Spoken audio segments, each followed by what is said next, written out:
one key update that has come out of these meetings is that NHL Commissioner Gary Bettman says that the league is, quote, reevaluating how they want to do the All-Star game in 2026. So the New York Islanders have already been scheduled to host the event next year at UBS Arena, but with 2026 also being an Olympic year, what can the NHL do to sort of generate interest for the All-Star game? I mean, it's going to be a tall task, I think. Well, to generate interest, I think they should not hold a game because the game is a dud.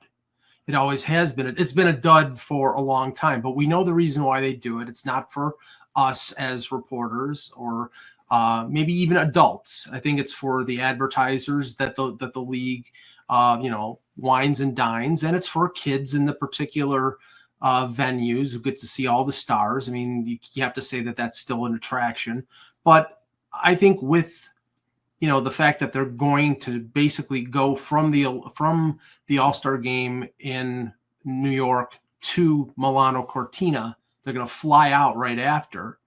I think that what they should do is have maybe an expanded skills competition. Maybe, not structure the teams per conference, but maybe have it with the individual countries, have the U.S. players and the Canadian players, sort of as a entree to the Olympics. We know that that's going to be the focus. We know nobody really is going to pay attention to what the All-Star game, what the result of it is or whatever. So I think they should do that. What do you think, Emma? I think something along those lines would be a good idea, but what do you think?